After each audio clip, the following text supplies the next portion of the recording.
Okay, number 7 and 8, it says assume that x and y are both differentiable functions of t and find the required values of dy dt and dx dt. So we're differentiating with respect to t. So given the equation here, y is equal to this equation, y is equal to square root x. The first thing we would do is what?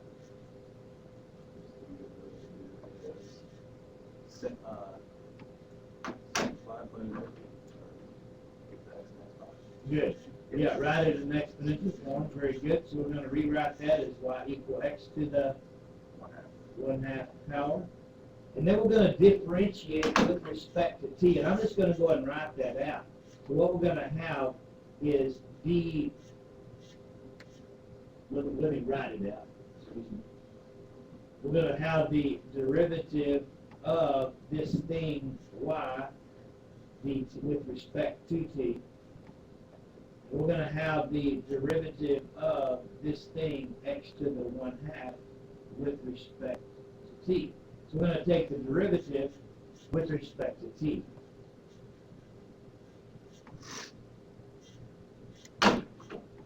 So the derivative of y would be 1, but we need a dy dt. So we're going to have a dy dt.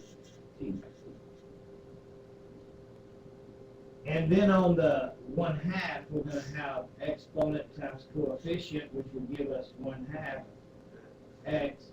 And then we have to reduce the exponent by 1. When we go minus 1, that's actually 2/2.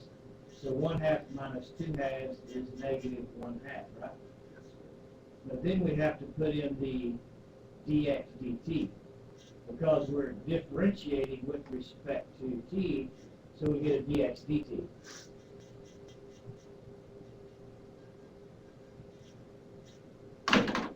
Now, when we clean up algebraically, we're going to have dy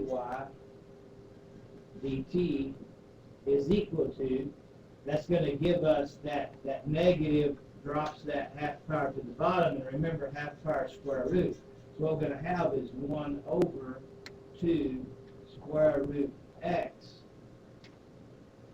dx dt. So we change it to a fractional exponent.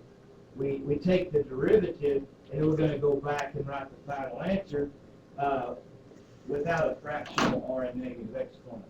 Okay? So we have an equation that's got dy dt, dx dt, and x in it. And if we're gonna solve for something, we got to have 2 out of the 3. We're going to solve for 1, obviously. Okay? So it's asking us to find the values of dx dt or dy dt. So question number 7, it gives us dx dt. It says find dx. It says find dy dt when x equals 4, given that. So it's given us 2 values. It's given us the dx dt value, and it's given us the value of x. It's given us the value of x, and it's given us the value of dx dt. So we would plug those into this equation that we came up with. dy dt is equal to 1 over 2 square root x dx dt. Okay, so far number 7. dy dt is what we're looking for. So we're going to have dy dt is equal to 1 over 2 square root of whatever x is, and it told us to let x be 4,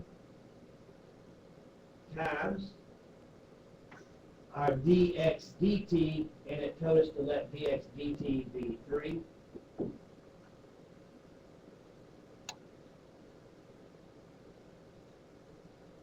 And so we're going to have dy dt. Now, the square root of 4 is 2, times 2 is 4, so we're going to have 1 over 4 times 3 over 1, which is 3 over 4.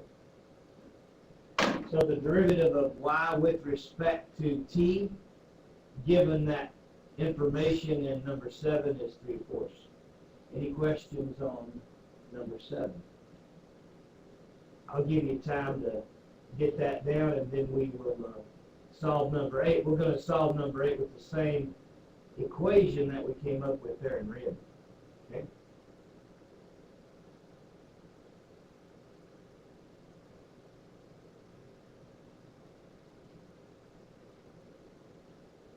You got the number 7 mark. I'm going to erase it and put in number 8. Got it. All right. Number 8. Number 8, it gives us the x, and it gives us the dy dt, and it's asking us to find dx dt. So we have dy dt, which is 2, is equal to 1 over 2 times the square root of whatever my x is, and my x is 25, times my dx dt, which is what I'm looking for this time.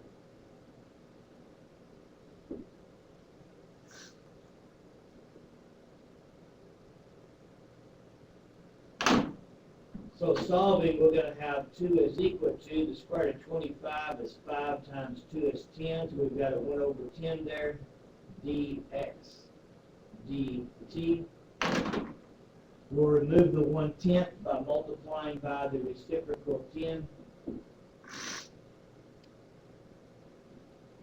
So we're going to have dx dt, dx dt is 20.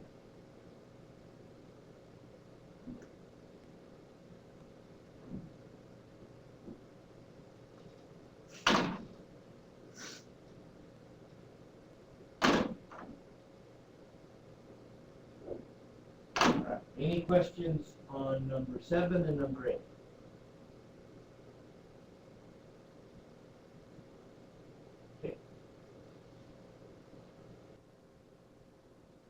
Okay, numbers 9 and 10, we are going to find the derivative with respect to t, and then plug in what's given and solve for the missing element there. So if we write it out formally, we're going to have the derivative of x squared with respect to t plus the derivative of y squared with respect to t is equal to the derivative of that constant 25 with respect to t.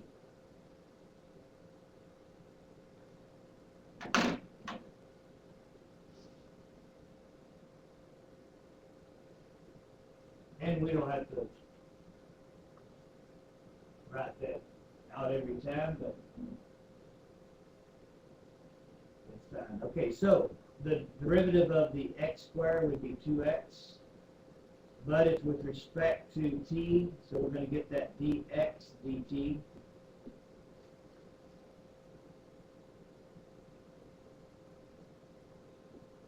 The derivative of 2y would be, of y squared would be 2y, but it's with respect to t, and so we're going to get a dy dt by implicit differentiation.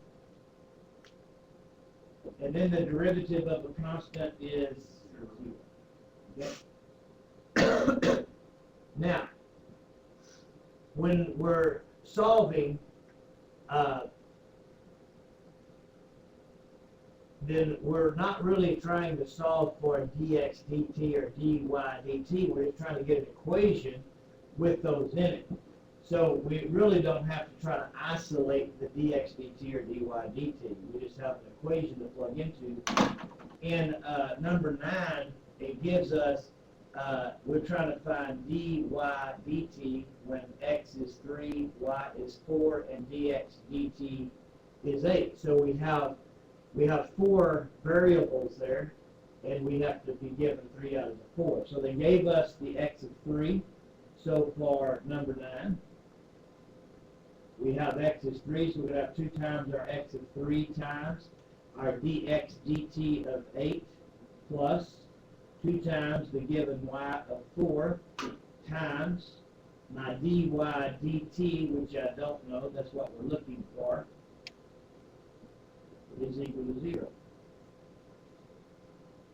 So we've got everything replaced except dy dt, so we can solve for that. When we do all of this multiplication, that's number 9. We've got 2 times 3 is 6 times 8 is 48. Wait, I thought, shouldn't 3 and 4 be replaced because x is 4 and y is 3? Because where you put 2 Yeah, times but- x is 4. Yeah, but Oh, well, no, I'm sorry. That's good. Still. That's all right. So plus 8 dy dt.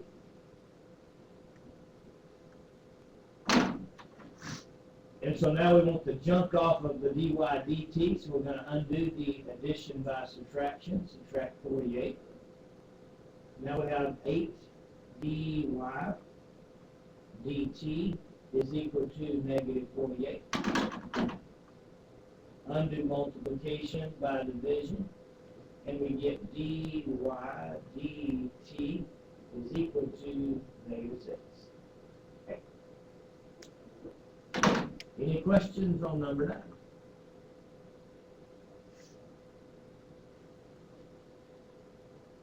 Obviously, when you get into things this complex, you have to have a lot of different information, obviously, to solve for this. Number 10.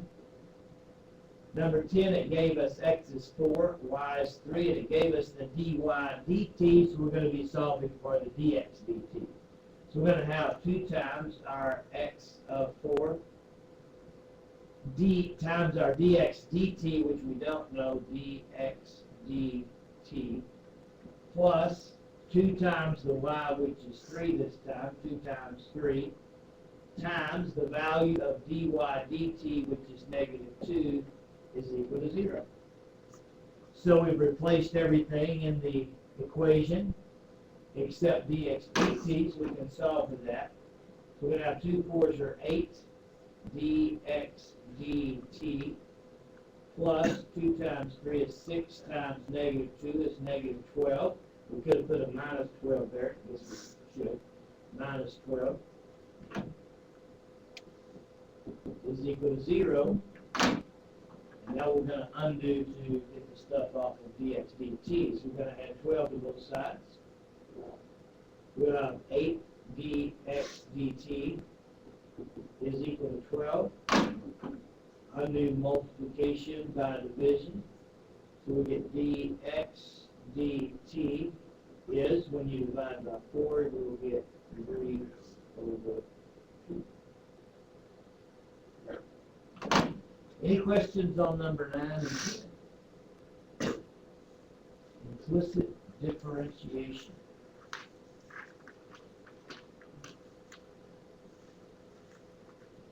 And then we threw in one little word problem here. It says a spherical balloon is inflated with gas at a rate of, now that's important, a rate of. Now, what does that make you think, rate of? Rate of change. Rate of change is velocity, and velocity is derivative with respect to time. Okay, so what would this be? The derivative of volume with respect to time. So they've given us dv dt, correct? Okay. We want to know how fast is the radius of the balloon increasing. How fast is the radius of the balloon increasing? What would that be? Acceleration. It's the change in radius length over change in time. Change in radius length over change in time. So that would be dr dt, right? The change in radius with respect to time. we've got change in volume with respect to time given, and we have the instant value of the radius of 30. So if we gather stuff up here, then what we've got dV dt is equal to 800, and if we put our unit, it's cubic centimeters per minute. We were looking for our dr dt, that's actually the question, and we were given that we want the radius to be 30 centimeters. So we know what we're given and we know what we're looking for. What we need is an equation that relates two things: volume and radius. We have two derivatives. We need an equation that relates those two rates, related rates. And so the equation that relates radius to volume is the formula for volume of a cylinder, of a sphere, which is 4/3 power cubed, which is given to you there. Okay? So what we want to do is differentiate with respect to time. And I'll write it out formally. What we're going to have then is dV, the derivative of volume. I'm just going to put that in parentheses so we can show you what we're trying to find the derivative of. We're going to take the derivative of this thing, volume, with respect to time. And then we're going to take the derivative of this formula, 4/3 pi r cubed, with respect to time. So we're taking the derivative of both sides with respect to time. Okay? Well, the derivative of volume with respect to time is just going to be dV dt.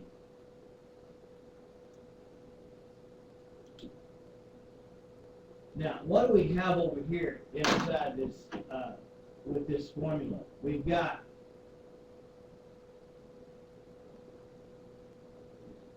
now that's a constant, right? If that was 4 times 3, it'd be 12. That's just some number because pi is 3.14. So we just have not really a multiplication situation because it's not two variables. We just simply have the constant rule. Okay? So what do? We take the exponent times the coefficient. Now that 3 is going to cancel that 3, right? So we'll have 4 pi. See that? We're going to have 4 pi. And then we reduce the exponent by 1, radius squared, right? But with respect to time, so we have a dr dt. Okay. But still we got that. Now, we could just plug into that, but we could have just plugged into that to begin with the, instead of solving and then plugging in the 30, we can go ahead and plug that 30 in, but we're going to go ahead and get the equation and plug in. Let's see what we know and what we don't know. We do know that dV dt, the dV dt was 800, is equal to 4 pi times the radius squared. We know that the radius is 30. We're going to have 4 times pi times 30 squared. And we can put our units in. I'm just going to leave the units out right now. It's all going to come out and watch the units are. And then we've got our dr dt, which is what we're looking for, dr dt. And so when we solve for dr dt, what we've got is 800 is equal to 30 squared is 900 times 4 is 3600 pi dr dt. To get the junk off of dr dt, we would divide it off. So we can get this in here. So we're going to divide by 3600 pi. Divide by 3600 pi. So we're going to get dr dt is equal to, if you reduce that, you're going to get 400 goes into the top 2 and the bottom 9. So you're going to get 2 over 9 pi. Okay. Our units of measure will turn into centimeters per minute. Centimeters per minute.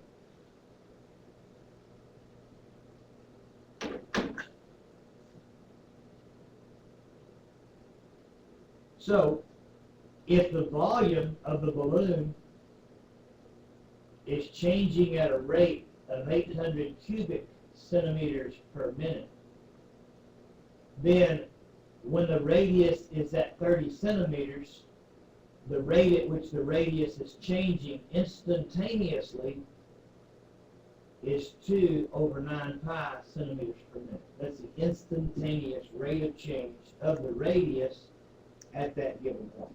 Okay. Any questions on number 11? Kind of interesting. That's something, again, that we could not have done without calculus. Exactly how fast is the radius changing at that particular point in time. Okay. Any questions on 2, 5, and 2, 6?